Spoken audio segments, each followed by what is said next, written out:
surrounding counties. Through its programs, Journey into Womanhood, Girls Mentoring, Life Skills for Teens, and parenting education coaching.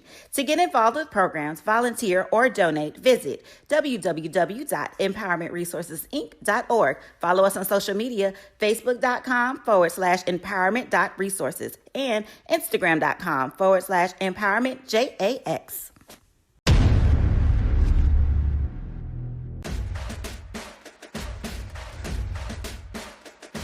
HBCU, league pass.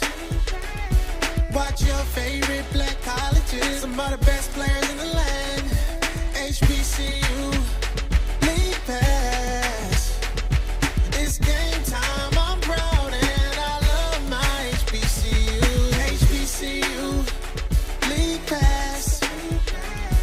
Watch your favorite black colleges. Some of the best players in the land. HBCU, league pass. It's game time. I'm proud and I love my HBCU.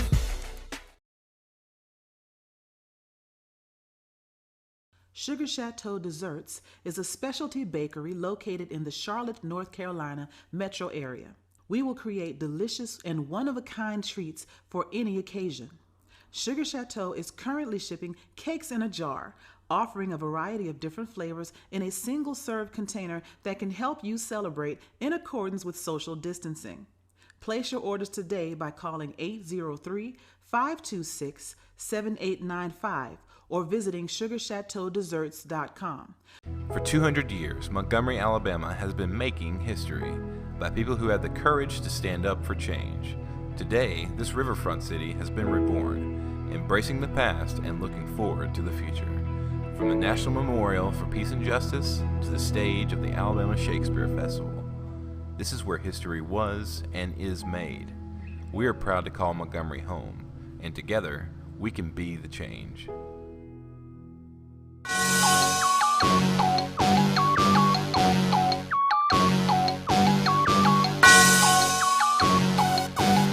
Yeah. I love my HBCU. And boy, I love it, love it. I love it, love it. I love my HBCU. And man, I hope my team they won one. I hope my team they won one. Yeah, man.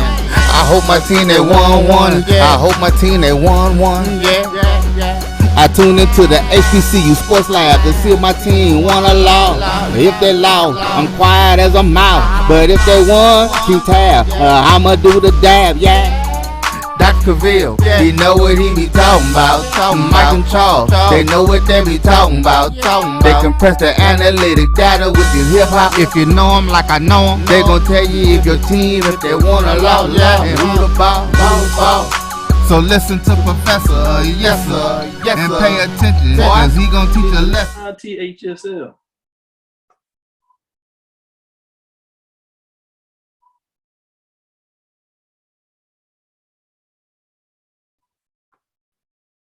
This is Dr. Cavil with Inside HBC Sports Lab with Mike Washington, Charles Bishop. Well, just a minute, not so fast. We have Roy Evans, man. We got him to come from behind the camera. This doesn't happen except on special occasions. We should have Mike dropping in as well. He's out on assignment. We pushed Charles out there to go do his thing in Mississippi. He's doing the 3P pregame show. So we making sure he gets all the behind the scenes information. So when he comes back to us, there's no question we can get all that information and plus some. So welcome. Roy, how you doing today? You on mute there, man. We see so used to being behind the camera. He on mute, so excited. Look at it. Cleaned up and everything. In the studio. Let's try it again. No, I had the wrong microphone selected on my input. I know what you do. I know you got it all going on, but how's it going? Besides that, how you doing today? Doing pretty good. Just loving this thing that we call the HBCU sports season, getting ready for football, and hopefully we still have a season coming up. Well, you have put together a mega group of individuals that are going to be delivering that HBCU sports content. And from what I understand, you're not finished yet. So people need to just stay in the loop and make sure they understand what's going on. So obviously the king of live content on the field is now quickly becoming the king of live content off the field, talking about HBCU sports. What do you say?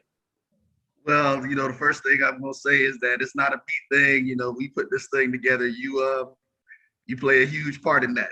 People talk about it. Yeah, Brian and I started the process some years ago. But hey, just like when Belichick took over the Patriots, started a 20-year dominating football dynasty. We've been working at it for years, and it took us picking up a Belichick and a Brady. We got that roll in the one with you. So hey, we got to do what we got to do. So it's time to win some championships, as we like to say. Man, you too nice. You too nice. Like the check in the mail. And all I can say is, man, I appreciate giving me the opportunity to invest in your vision. And you keep returning those dividends like you're doing. Trust me, I'm the one that's going to be extremely happy. You just keep it coming. So for everybody out there, if you want an opportunity to invest in BCSN, send a message to Roy, and he will give you all the information you need, because this is a growing platform and all of us can eat, but it's up to you to decide if you want to be a part of that.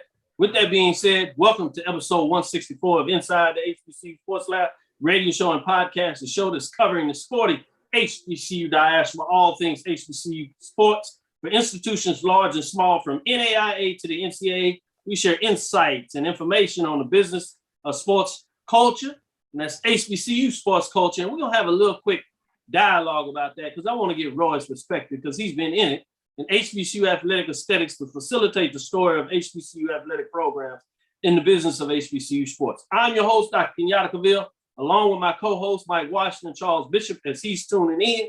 We got Roy Evans on the mix with us, bringing us live from the studio where all it goes down. If you're ever in Atlanta and you want a tour, man, check him out. See what he can do for you. There's a lot of busy work, so you got to get on the schedule. Don't just show up, because he might put you to work. That's one thing. And the other thing is, you got to make sure you're not interrupting the flow with all the work you got going on. But I'm sure he loves to show out the place, because some people seriously need to look at doing rentals and things of that. Those opportunities are available. Just check him out.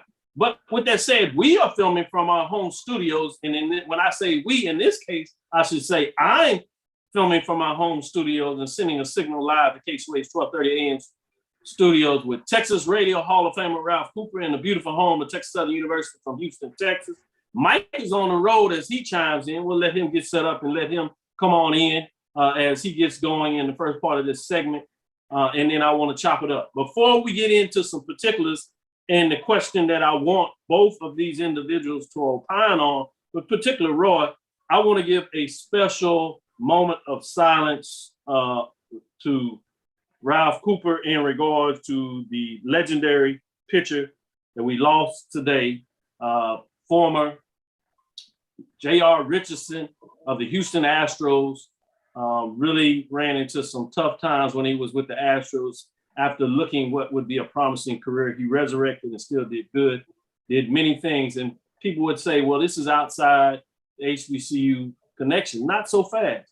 He actually was a pitching coach for the Texas Southern Tigers with Candy Robinson, the late Candy Robinson, two-time tournament champion with Texas Southern University before the current coach has taken over and continued the legacy that he put together. So wanted to get that out there for many people in regards to what it looked like.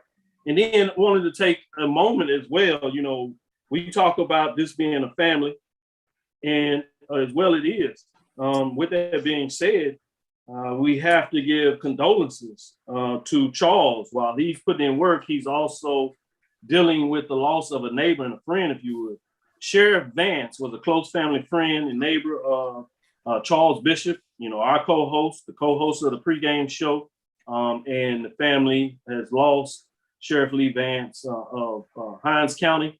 I was sheriff there, family to many folks, including Neely, to Jackson State University and the pregame show. So wanted to give condolences out as we do that. And for anybody that has lost loved ones during this tough time that we're going through, we want to make sure that you understand that our prayers are with you, including all our lab lecture listeners that are out there in terms of that space. So I wanted to drop that And we have Brother Gerald Wayne Joseph in terms of that. And we lost a fraternity brother a while ago, and we're trying to honor him, raising funds.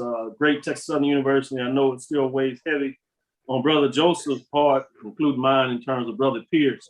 So can't ever say that alone. That was one of the first individuals when this COVID-19 was taking place, one of the close individuals that I had heard that had a personal connection with me that lost their life due to COVID-19. So these things are going too full circle. So with that said, this is another reason for those. I believe many of those that follow us understand the importance of that, but share the word, encourage those that have rational reasons or why they're not doing the COVID-19. But seek to see if you can dispel some of those things, encourage them to take the vaccination in terms of being safe. And at the very least, or in addition to, let's continue to wear the mask and protect people out there because this is going to affect literally the world, which means the Africana diasporic connection is there, which means ultimately it's going to affect us and our family and friends. With that, Mike, welcome, man. I appreciate you, man. You long in the truth on the road, and I see you got it done and got in here. So we appreciate you as you setting up. Man, it looks like you do nice for the family, man. You got a nice little hotel room back there, look good. You know how to splurge a little bit. Hey, that's good. Oh yeah, we've been on the road for almost 9 hours, give or take. So just getting settled in. So no problem with that. Make sure you tell my sister Kim that I appreciate you. I know she's giving you a little time, and we're not gonna keep you past that hour. And make sure you can take care of the family business, but tell her the love is there, and we appreciate her making sure that you give us a little bit of your time to talk about HBCU sports for the lab listeners out there. Let me give them a shout out while we're doing that to make sure that everybody's paying attention. I know Kim is a lab listener too, so shout out to her in terms of she's making sure we get all the appreciated love. Chuck Hunt, Lonnie Shaw, A&T Aggies, man, I tell you, Aggies. K. Johnson, time for class, no doubt. R.B. Parker, Alabama A&M, them Bulldogs. Time for the lecture. Let's get it on. That's what we say. Who else we got out here? William E. Davis, Reginald Johnson, Chuck Hunt. Oh, she getting shout out to Bammy Hall. Yeah, I hadn't heard Bammy Hall in a while. Texas Southern Freight there. Who else we got in here? Michael Lee is in the house. I owe you a call, Michael Lee. I'll give you a call. G. Boone Holly behind the scenes, making it happen for us in a lot of ways. Big time booster at Prairie A&M University, both the band and the sports programs. Always giving us those great. Also tailgating extraordinaire. No doubt about it. Yeah, that 3P tailgate group, boy, is famous. And we're going to talk about that a little bit because this is the 25th anniversary of the PV tailgate that everybody recognizes. I got some shirts that I got specially designed that I need your proofing for, Mike. Make sure you get that in.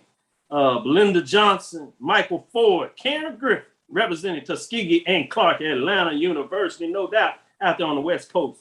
Hello, Lab Fanatics. That's right. Lab Fanatics, get in here. Mike Ford, ready for the lecture. I see you. Mary Allen, Martindale Roger, appreciate you.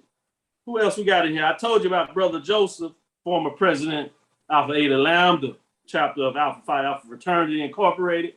Yeah, Roy, you know them Alpha brothers, boy. We deep. Don't get it twisted. We'll come get you. We everywhere. Others are Phi Beta Sigma. They deep too. We got the man behind the scene. I just told you about G. Boom Holly. You know, we let him in a long time ago. So he told us that y'all all right. So you good. As long as you good with him, he checks you out. You good with us. Jalen Riley on here. What else we got? Who else we got? Come on in here. Come on here. Dwight Moore. Willie Alex Hine, LaShawn Harris. You know, we don't get to do this every week, so I want to shout some folks out, show them love. Man, our numbers are increasing weekly, so we appreciate that in terms of what's going on, because we know you all want the HBCU news. So this is what I want to put out on the table before we get into this first break. And I'm going to start with you, Roy, because I want to see, because you had this thing. So, you know, a lot of people are jumping on the MEAC in regards to it's going to disintegrate. And, you know, I have to come on here, it seems, every week and talk about not so fast. These are some of the things you got to look at the total landscape. But credit to the MEAC fan zone that is still working hard, and you got a lot of interlopers in there. that come in there and check out the HBCU scene. So some people were getting into this MEAC. So somebody put on there the SWAC culture versus the MEAC culture. So, you know, I like the idea of that, you know, as a sociologist that practices some of those research genres as well as Africana components of those research ideologies and theories that are out there, as well as the business side of that. And so I took this and was like, man, this is what I talk about in some of my research in my books, the HBCU sports culture, and trying to people get an understanding of what that really means and what that looks like. And then there's the institutional culture of each HBCU, which is individualized and very specific based on the region, history, public, private, and those kind of things. What conference alignment they may have been a part of, currently a part of, or what they may be joining. That history is extremely important. Then you obviously have the regional alignment, state history that's associated with the culture. You have regional history, obviously the Africana history, Black culture history that exists in one of that. And so, but I was opining the fact that I believe each of these conferences have their own cultural history, you know, and obviously it's a blend of a lot of those things that I just mentioned, but each of those have the history. Well, this is the question, and you can start off whether you agree with my premise there or not, and then we'll set a course on that. But embedded in that is the question, was there ever a real cohesive MEAC culture that exists since the 1970s, unlike the history in terms of SWAC starting in 1920, the history of CIAA in 1912, the history, right, of the SIC in 1913, the history, for that matter, about the Midwestern Conference, you know, in the 1920s, and some of the other conferences that started. Was there a true cohesive cultural history of the MEAC starting in 1970? What are your thoughts on that, bro? Wow, that's a deep question, and you know the reality. I would have to. Hold on, this is what we're gonna call an official tease. We're gonna tease. I like that because we want people to. So the lecture is out there. We're gonna tease. We're gonna set him up. He's about to break it down to y'all and give you an answer. Yeah, you like it, Mike? You see how I did that tease? I'm gonna stick with me. Stick with me. I want to see the lather up. I want y'all to lab listeners, give me y'all thoughts on this. Bring this up. We're gonna have this, and we're gonna spread this into the next segment. With that, stick with us. We're gonna take a quick break, and then we're gonna get a little more in this dialogue. And then the second half of the show, we're gonna break down some conference thoughts. What do you think in terms of the conference top 3 teams? We'll get a little more of that because I'm gonna play another game that we ended the show last week. We will bring that back. I told you a homework assignment. You know, I tease you a little bit. I always start my lectures and then I ask for the homework because I like to mess with folks a little bit in the classroom. So they come in because they know already when you hit my classroom, the homework is supposed to be on the end of the table. It's already turned in. We don't talk about that till later in terms of the course lecture. So we start the new lecture and then we come back and get you and catch you up and make sure that you were prepared. That's how I make sure folks are immersed in the lecture. So stick with us. We'll be right back after this moment and we're going to get Roy's thoughts on the loaded question I just gave him. This is Dr. Mills inside the HBCU Sports Lab with Mike Washington and Charles Bishop. Stick with us. We'll be right back after this break. Oh, man. Nice picture. Pretty up. Yeah, that is. For 200 years, Montgomery, Alabama has been making history by people who had the courage to stand up for change. Today, this riverfront city has been reborn, embracing the past and looking forward to the future. From the National Memorial for Peace and Justice to the stage of the Alabama Shakespeare Festival, this is where history was and is made. We are proud to call Montgomery home, and together, we can be the change. This is Brian Fulford. AD Drew and I are co-hosts of the BCSN Sports Wrap. We talk about all things related to HBCU athletics. From the games, teams, coaches, and fan interest stories, we cover it all. You can find our shows on Facebook at BCSN Sports Wrap, YouTube at MyJBN Online, and everywhere you listen to podcasts like Anchor, Spotify, Google, and Apple Podcasts. You can also find the show on the Jericho Broadcast Network's app. Make sure to download. We look forward to you joining the conversation and being a part of the show. Are you hungry for authentic Caribbean food like jerk chicken, oxtail, red snapper, shrimp, tofu, and rasta pasta? Well, find your way over to Mango's Caribbean Restaurant, 180 Auburn Avenue, right next to Royal Peacock in downtown Atlanta. Them belly full, but we hungry. Mango's Caribbean Restaurant, open daily from 11 a.m. to 10 p.m. And on Friday and Saturday, we're open till 4 a.m. Come to Mango's and put some spice in your life. So we've got a good thing going. Mango's Caribbean Restaurant, 180 Auburn Avenue, right next to Royal Peacock in downtown Atlanta. For more info or directions, call 404-698-3992 or log on to mangoscaribbeanrestaurant.com. For instant coupons, text MANGOS to 313131. Tell your mama hungry, papa hungry, brother hungry. Mango's Caribbean Restaurant, authentic Caribbean cuisines. Open up the door, tell your mama hungry. The Cuvée Group is a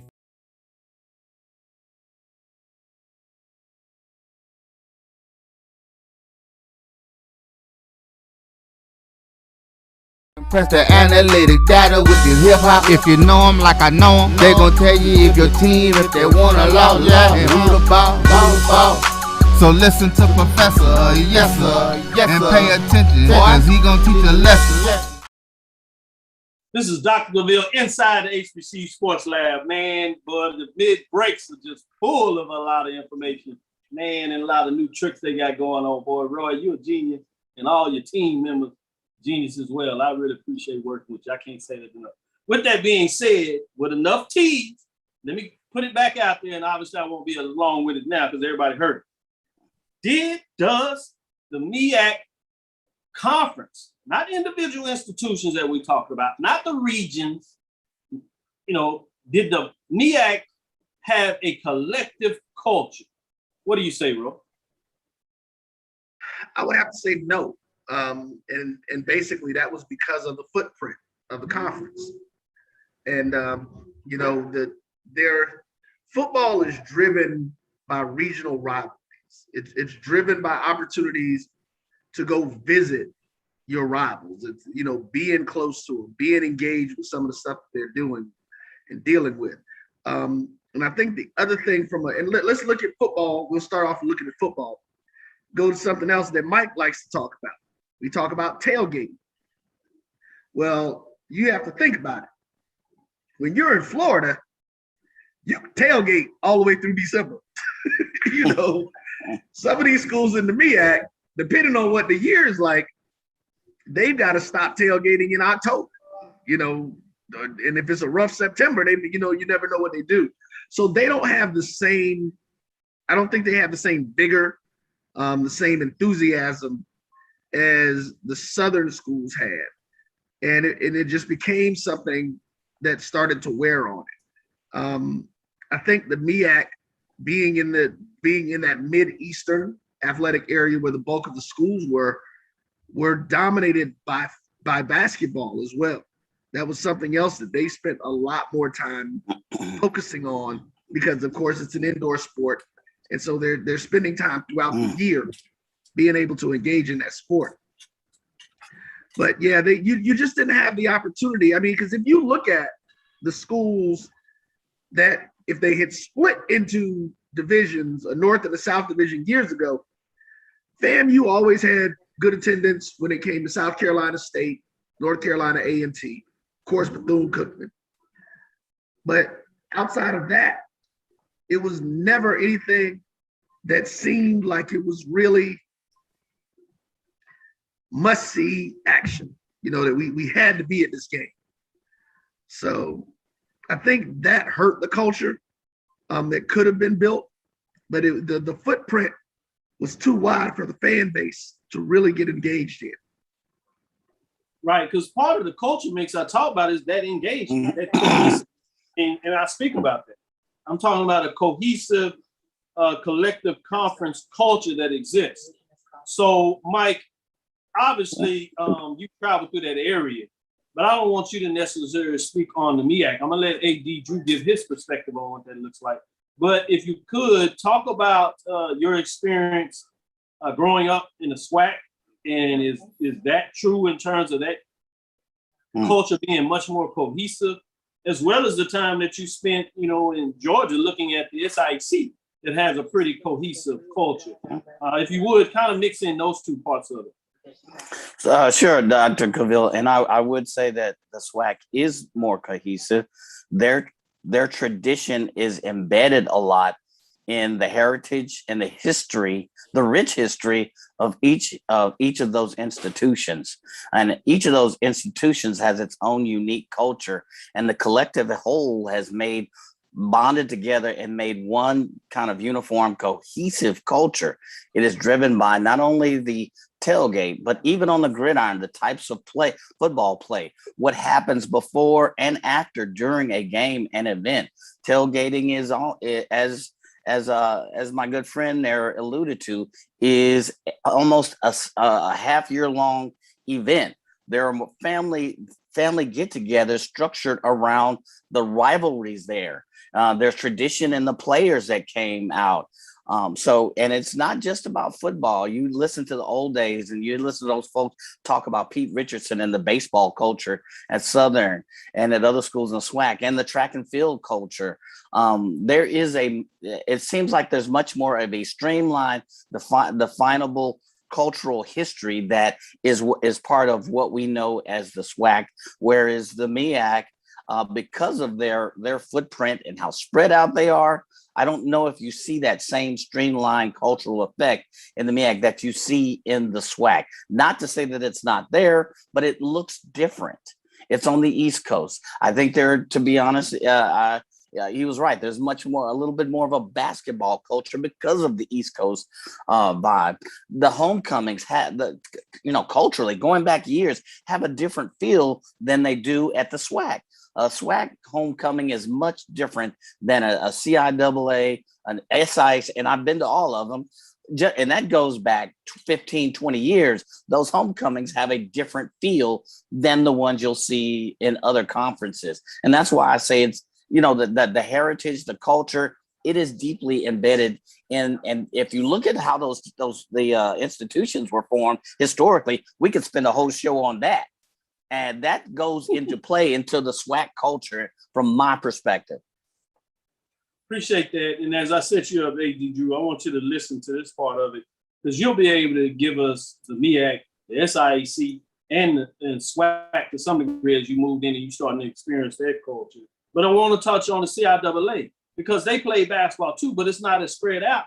But they hone in on the collective culture of basketball and then play it out through football and other sports. So that's why I'm saying that not only is it different, I'm specifically saying that the cohesiveness of the culture in the MEAC did not exist.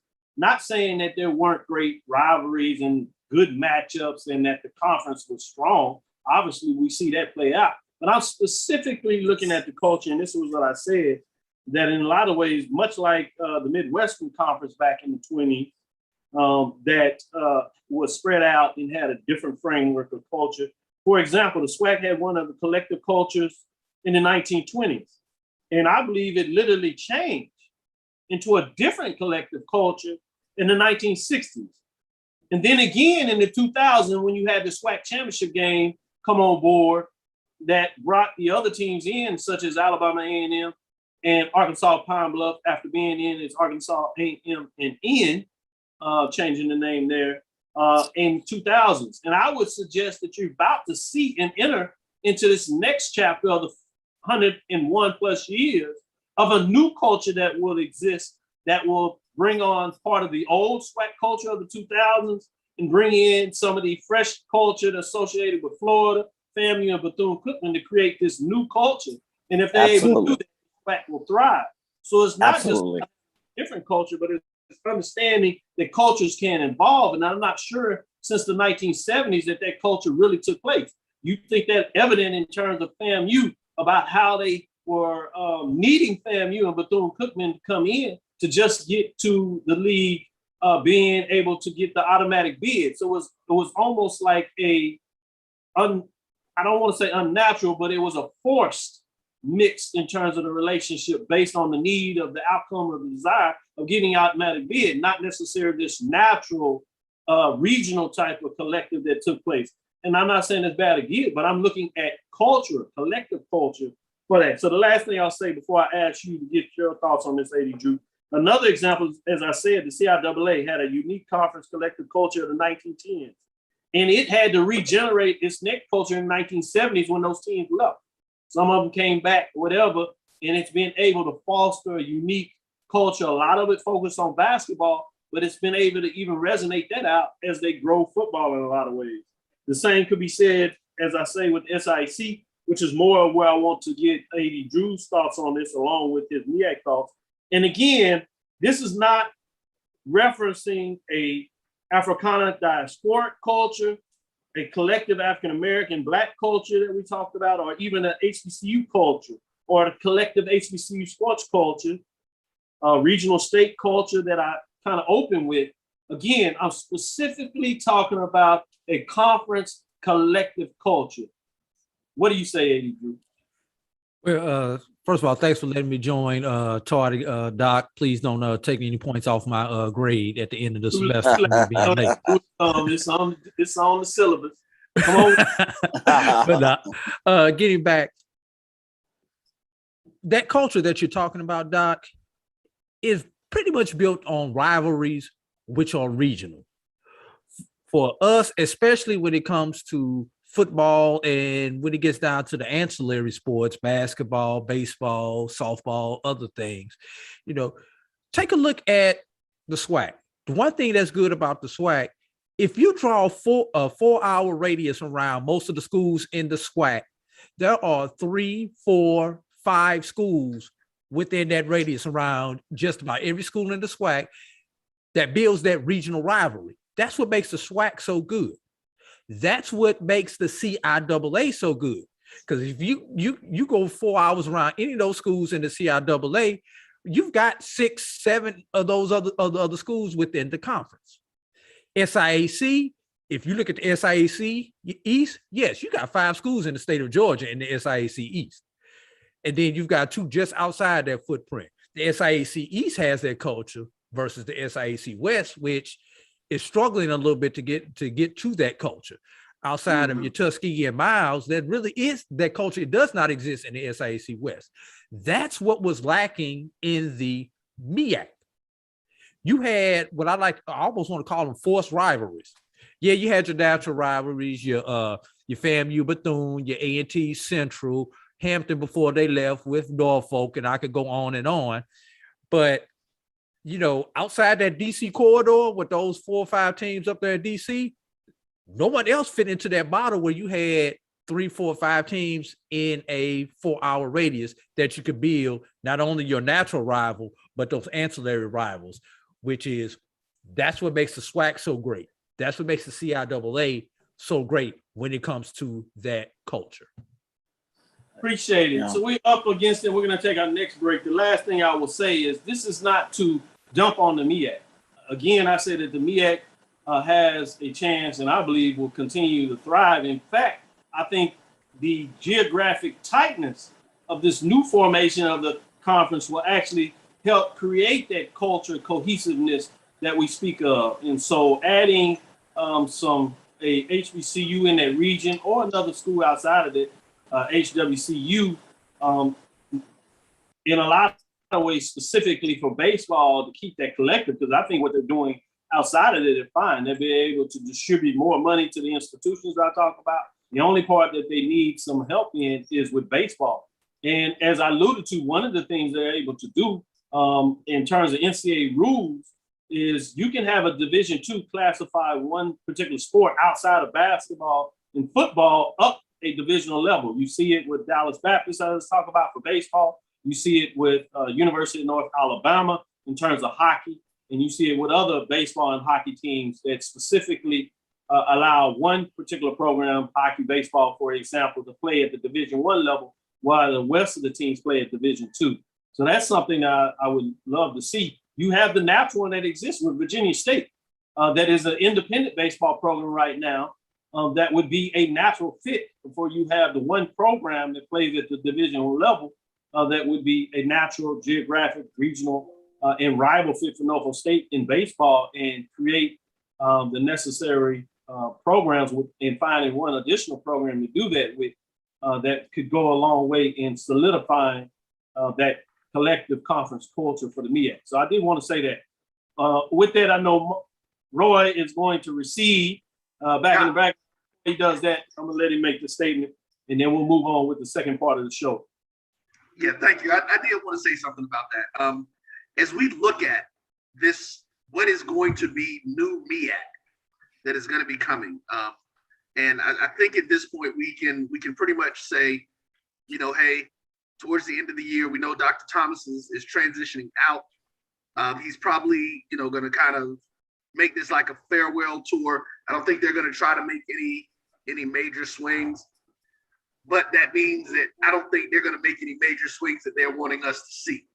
If we don't think these conversations are being had already, you're sadly mistaken. We know that there has to be some sort of move that can get them. Right now, there are 6 schools playing football. You spoke about the baseball thing that they need to get right.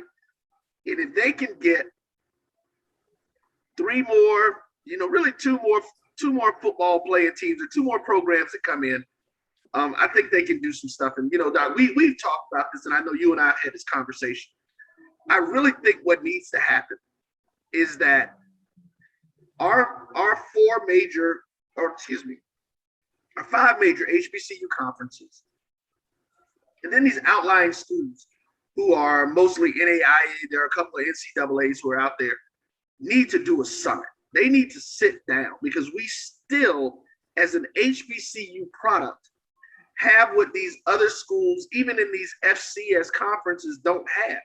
We've got over 100 years of history that they can reach back to. We've got 5 generations of fans, when most FCS programs are literally working on or just finishing their first generation, maybe into their second generation of fans being around, meaning that they've been playing quote unquote football for 30 years. And that's it. And I don't think we really understand how impactful, when you talk about that culture, how impactful that has been over the generations and what that could do. And I think if we were able to find a way to get a cohesive HBCU product that handles both Division I, Division II, NAIA, however they want to deal with it, where they can bring them all together and create those rivalries that we had back in the day. Those things that you had, that your grandma used to talk about, your granddad used to talk about, great Uncle Joe telling you about how he ran for 300 yards on FAMU on that day that nobody ever see the game again. They ain't had cameras back in my day. That's why we keep Roy behind the camera. He makes sense. He doesn't pay any attention to the rules of engagement in terms of our time. So we late upon this second stop, but that's okay. We went into a little overtime, cut some time out, but that was important information to be said. So with that being said, stick with us. We'll be right back on the second half of the show. We're going to talk a little more about this conference updates, and I have a different spin that you heard me talk about the homework assignment. So I want to see how many of the lab listeners out there did their homework, and I want to give a special shout out to Troy Lamont Coleman, who's just giving me a hard time, but I love it. He said, I think I figured out what happened Tuesday between one of 2 things. 1, you made a huge typo, and 2, aliens invaded your body and they put us here. Which is no doubt about it. I get it. Stick with us. We'll be back. I got more exciting information that people can debate on and talk about whether I did a typo or the aliens took over my body. We'll find out about it. Stick with us. We'll be right back after this break.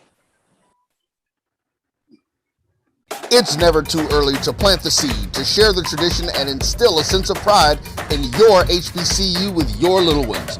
HBCU Pride and Joy Children's Boutique helps you share your school spirit with a wide selection of adorable kids apparel and accessories officially licensed from your favorite HBCU. Visit hbcupridejoy.com and follow us on all social media at HBCU Pride Joy on Facebook and Twitter. This is Carlos Brown, letting you know that we're on the move. You can now catch the Carlos Brown Show beginning this July on the Black College Sports Network each and every Saturday from 11 to 1 Eastern Time. That's 10 to 12 Central Time. Same time, new place. On Facebook at the Coles Brown Show and Black College Sports Network, online at www.mybcsn.net, and on the BCSN app, available on Google Play and the Apple App Store. Q Time is our classic Atlanta soul food restaurant located in the historic West End. Q Time Soul Food is a family business started by Fred and Christine Crenshaw. Come on in, relax, and sink your chops into our tantalizing, mouth-watering, distinctive soul food with a twist, the Q Time way. 1120 Ralph David Abernathy Boulevard, or call your order in at 404-758-2881. Do you miss your mama's cooking? Then come on down to Q Time, an Urban Passport member. The human voice has always connected audiences with experiences. Major brands all across America have trusted Kever's voice time and time again. Conversational, powerhouse, intelligent, and sincere. That's the voice you need for your creative marketing process. KEAVERSVOICE.com. Kever's Voice, Kever's Voice, KeversVoice.com. Always on, all the time. Since 2002, Empowerment Resources Inc. Compress the analytic data with the hip-hop. If you know them like I know them, they gon' tell you if your team, if they want to lose, and who the ball. So listen to Professor, yes sir, and pay attention, cause he gon' teach a lesson. This is Dr. Bill with Inside HBCU Sports Live with Mike Washington and Charles Bishop. Charles Bishop is out on assignment, and so we have AD Drew in the studio with us, opining some of this great information, and that is AD Drew of the Sports Rap with Brian and AD, as they like to say around these parts, and just giving the updates. Check out their show. They're going live now on Wednesdays at the time slot. We have a 6, so you have a seamless flow. So check that out. I think that's coming this way.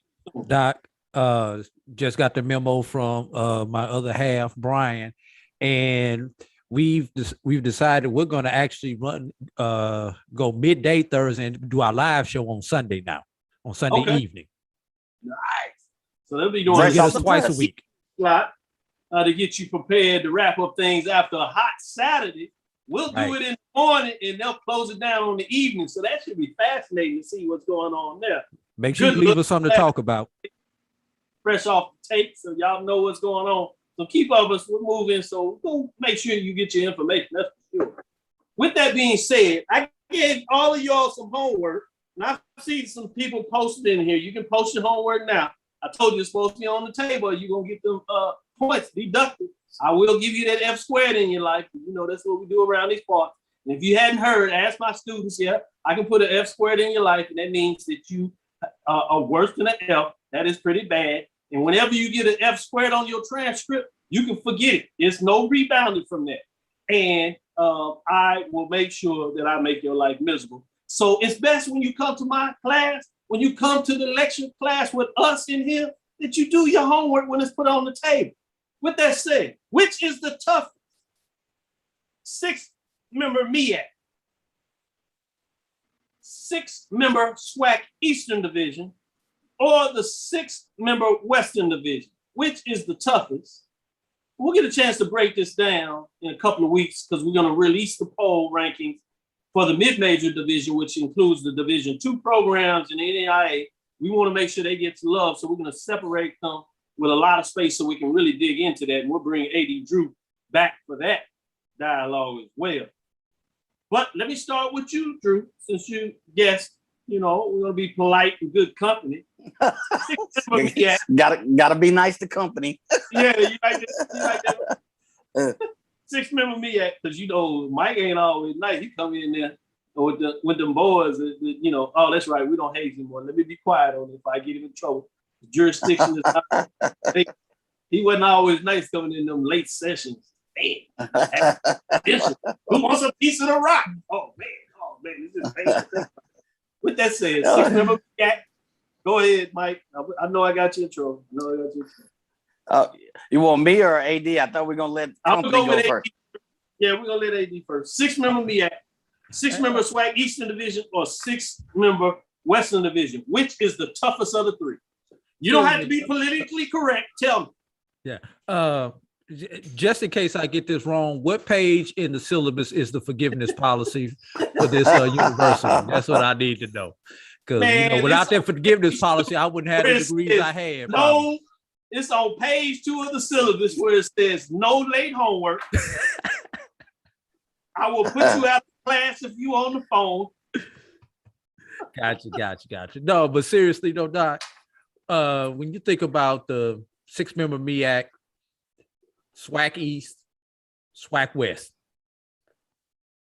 SWAC East, and I don't even think it's close. I think it's the SWAC East by a significant margin over the other 2 conferences. If I have to go next, I have to go SWAC West in the middle, and the MEAC bring it up the rear. When you look at the MEAC, first of all, everybody knows it's South Carolina State's conference to lose. Norfolk, I think Norfolk may be a year away. Surprise Central wasn't higher in the ranking. So, but what else do you have in the MEAC after those 3 that you legitimately think is going to compete?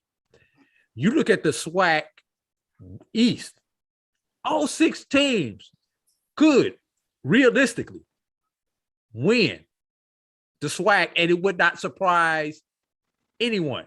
Yeah, it may make some fans upset that their team didn't win, but it really would not surprise anyone if anybody in that East comes out of it. The West, probably a 3-team race: Prairie View, Alcorn, Southern. We'll say a 4-team race: Pine Bluff. You got 4 teams in there that are expected to compete in the West. Yeah, Grambling has a tradition, but people realistically probably focus on Grambling being a year away. But that's just my 2 cents on it, Doc. I hope I at least get an 80 on my grade with that one. No, I think it was sufficient. I think you broke it down and provided rationale for what you did. There's no necessarily correct answer until after the season. We'll get to see that. But right now, I measure your information based on your ability to support with supporting evidence. That's the whole thing that I always talk about in the class is until you get your doctorate, and even with your doctorate, you always use references when you make your theorized statement. So you did that. You provided your framework and your reference points. So I can appreciate that. Let me give a shout out to Karen Griffin, because I'm a big hip hop head, but as much as that, I'm a jazz folk. And she gives a shout out to saxophone great Clarence Clemens, who attended University of Maryland Eastern Shore. So anybody does that, I have to give a shout out to. Jerome G. Sutton says SWAC is the toughest division. Mary Allen says SWAC East is who she reps. Kay Johnson says SWAC East is the beast. Historically, the SWAC West, but currently SWAC East, as Varick Williams jumps in there and provides a little historic framework to that. I like that. Great job, Varick. Ken Clark says Valley wouldn't be a surprise. And I see I'm looking at the feed too, Doc, and I see about 2 or 3 people commenting on me saying Valley. Yes, I could see Valley competing and winning. We talking Valley? Yes, we're talking Valley. Really? And we're talking Valley. Now you asked for me to tell you why, to give you my frame of thought. No, that's what. And I'm gonna say this because I know it's time for us to go to the break, so I'll be brief. All the top dogs will be beating up on each other. Let me finish up with some shout outs to some of these folks. We'll take a break, and then we'll come back and let Mike have it, and then we'll let you come back and respond. So we're gonna go back and forth just like we do in the debate style. Everybody get an opportunity. We got a shout out with Dwight Moore says I expect the SWAC East to be the toughest. Alabama A&M, Bama State, FAMU, Bethune-Cookman, JSU, come on, man, Valley. I see where you're saying where you got it. Stephen Gates is at Valley. White Moore. Let's see who else in there. Man, all these. Oh, finally, G Boom said. Holly says SWAC West followed closely by the SWAC. Go G Boom. SWAC West gets the love here. I love it. I love it when genius comes to the forefront. Valley is gritty, no doubt about it. So we got it coming. Well, AD just got invaded. Oh, this is good stuff. We'll be I right got to back. defend myself, Doc, after Mike gets his in.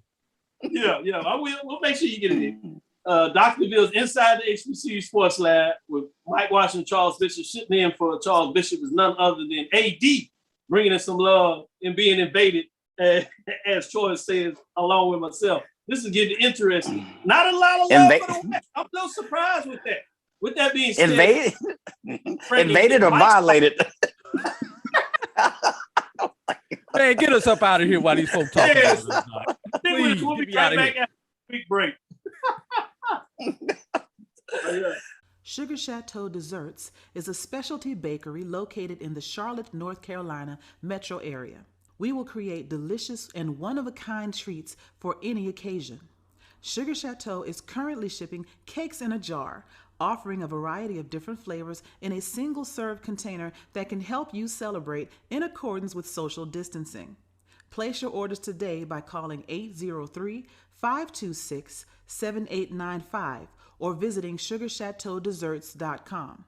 For 200 years, Montgomery, Alabama has been making history by people who had the courage to stand up for change. Today, this riverfront city has been reborn, embracing the past and looking forward to the future. From the National Memorial for Peace and Justice to the stage of the Alabama Shakespeare Festival, this is where history was and is made. We are proud to call Montgomery home, and together, we can be the change.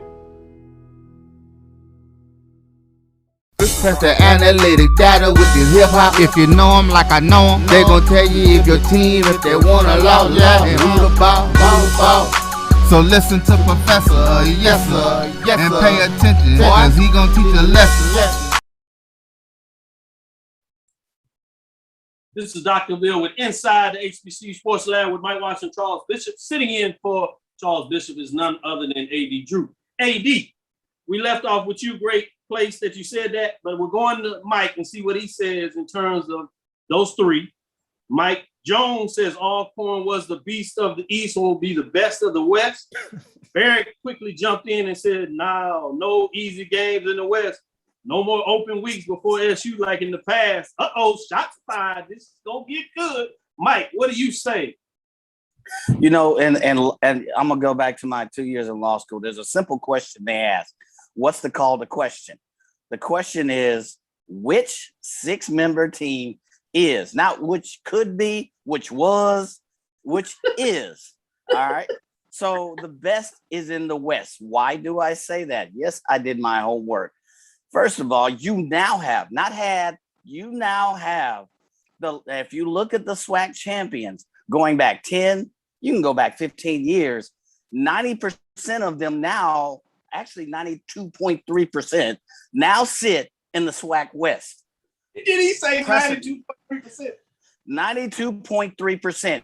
You look at the East, and you have to factor in who won the MEAC, what they looked like 10 years ago, and are they coming? Well, the last folks to win the MEAC were teams named North Carolina A&T, who's not in this equation. So now you're bringing in FAM and you're bringing in Bethune. You also have to factor in a lot of X factors. You don't know how Alabama A&M team is still going to look now that they're going in, now that they got to face a new look J-State team. You don't know what the X factor is with Valley. They've improved, but how good they will be. But you do know on past precedents that now the SWAC West, as it looks like now, has 92.3% of the last 15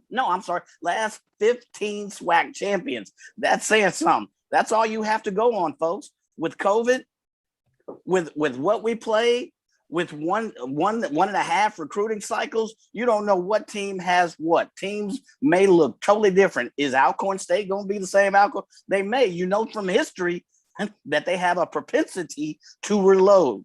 So now you have to look.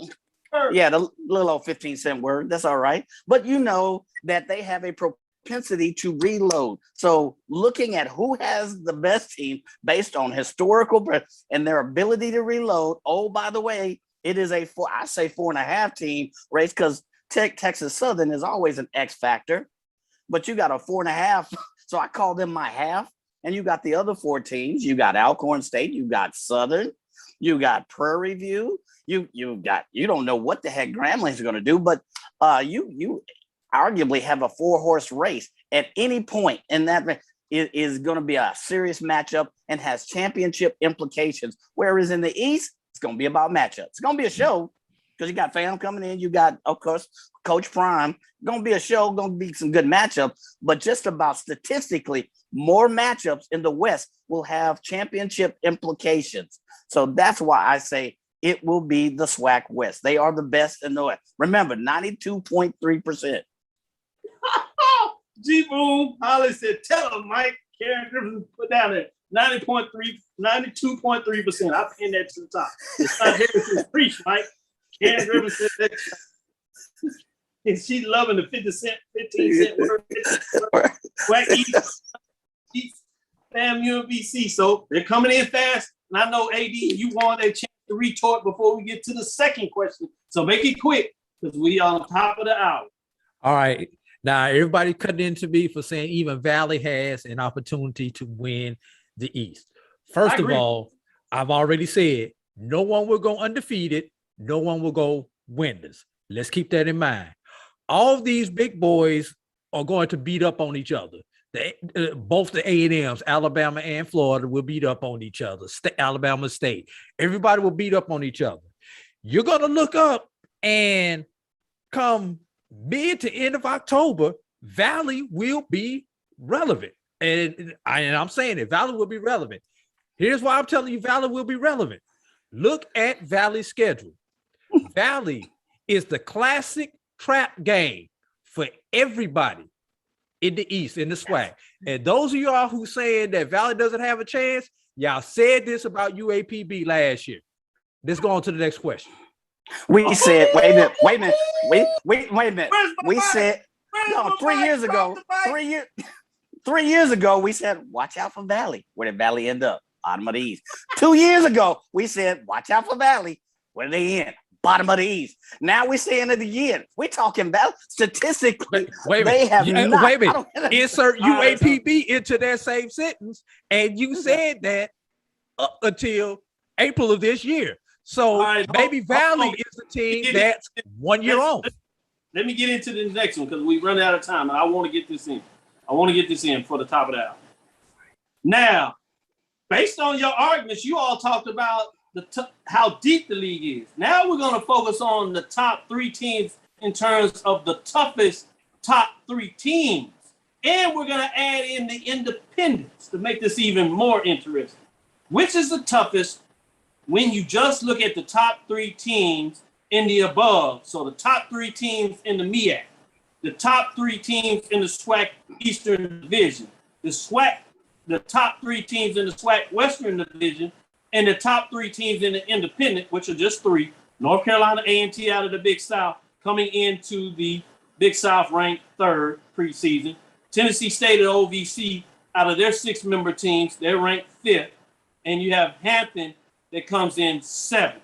So if you factor in the independents out of those 3, which becomes the toughest? I'm going to stay with you, Mike, and then we'll let AD jump in here.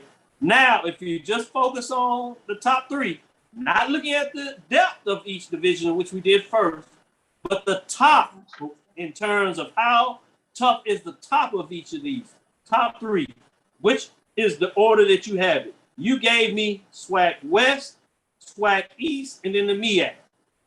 What do you say now when I rearrange the question? I still say it the same way. Keep it simple. I'm gonna keep it simple. I'm gonna still say it. SWAC West, SWAC East, then independent. What has Hampton done in the Big South? If you talk about it, go back 5 years and look at where they finished. The only argument you can make is Tennessee State. They finished at best 4th in the OVC, and that was a couple of years ago. So yes, you are adding North Carolina A&T, and they will make a bigger splash. But in terms of the top 3, I keep it simple. SWAC West. Ooh, AD Drew, you said SWAC East, SWAC West, and then the MEAC. Now I've rearranged the deck. And now you got to talk about the top, because you were also focusing at the depth, which I like, doing the homework. You did it appropriately as well. But now I'm asking you to rethink the question. Now I want to know toughest when you look at the top three, include the independents. Do you have a different rearrangement when you look at it that way? What do you say? I have a slight different rearrangement because all 1, 2, 3, 4 of those different options that you gave us, the number 1 and the number 2 are clearly defined. The question is, who has the strongest number 3? And Bingo. I honestly think Bingo. SWAC West has the strongest number 3. Facts. Hashtag facts. Thank you. I agree with you there. And the reason I say the SWAC East doesn't have the strongest number 3 because you've got 3 to 4 teams who could be your number 3, whereas the 2 A&Ms are your 1s and your 2. In the SWAC West, Southern Alcorn is your 1 and your 2. And Prairie View is probably your 3. Clearly defined. You don't know who your 3 is in the SWAC East. That's why I have to flip those 2 in this scenario. Bingo. Facts. Man, I like it. This is your chance. Do you want to rebut any of that? It sounds like you're aligned with this, Mike, in terms of... No. I disagree with his valley notion, but I agree with his point here, and that's what I was looking at, and that's why I brought up Hampton. How strong is your number 3? You're going to have a pretty decent 1 and 2, but how strong is your number 3? Right. And in the BIAC, is your number 3 Central or is it Dale State? Great point. Great point. Great point. Yeah. And you add that tough part of the question. Yeah. My guy is Troy is just on it. He said Hampton and TSU is dragging us A&T down. Shaking my head. G. Boo Holly throws a little mixture in there. He says he has SWAC West, SWAC East, Independent, and then MEAC. Man, he's dropped MEAC low. He has Independent high in the MEAC. Wait a minute, you mean he's taking Tennessee State over a MEAC? Exactly. Toughest top 3 for Dwight Moore says SWAC West. He has SU Alcorn. As you said, he has a UAPB/PV. Yep. SWAC is clearly defined, as you said. A&M FAMU, he has Bethune-Cookman clearly defined there. Is PVAMU better than Jackson State? Good question, Michael Ford. Last couple of years on the field, Jackson State has got it done against PV. So point made. West, Trudy Jackson says Alcorn SUPV. Good information out here. A lot of folks did their homework. I'm really glad. We're going to give an A+ to the class today in terms of the daily assignment, man. Y'all got in here, got it done. That'll do it for us this week. Chime in. We'll make sure you just do your reading this week, and we'll come back with the lecture next Tuesday. We'll let Charles and Mike drive the ship. We might sneak in AD a little bit, as I will be out on assignment. I might sneak in for just a 15-minute and surprise you and let you know what I'm doing on assignment as I continue to put in the work. With that, thank you for listening to Inside the HBCU Sports Lab. Make sure you share our podcast with your friends and colleagues. I am Dr. Kenyatta Cavil, the Dean of HBCU Sports, coming from inside the lab in the College of HBCU Sports with Mike Watson, Charles Bishop, and A.D. Drew today. We hope you enjoyed our dialogue today about the top 6, top 3. Good job, everybody, doing the homework. Let's keep it going. Again, we want to thank you for listening to Dr. Cavill's Inside the HBCU Sports Lab with Mike Watson, Charles Bishop, every Tuesday and Thursday at 6 o'clock. And don't forget, before the end of the month, we're going to have our Sunday edition coming on at 9 o'clock. Look at Mike just laugh. Look forward to next week as we discuss the latest in the news. Look at you, tickled, Mike. Oh, Dwight Moore said drug test, AD. Follow me, Dr. Kenyatta Cavil, Twitter, Facebook, and Instagram. Twitter, Inside the HBCU Sports Lab 1. Make sure you keep up with us. We give you a lot of information over there, updates. Join in. Make sure you join us on Twitter as we're going to get hot and funky and deep into it. Make sure you join us on Instagram. We give you good clips so you can really jump in and get some of the segments that you like, and you can spread it around for us. On Facebook, YouTube, you know it, Inside the HBCU Sports Lab. Make sure you like, subscribe. Get us on YouTube so you can get it anytime you desire. With that being said, dream big and continue to move forward. We will talk with you soon. AD? Course. Mike?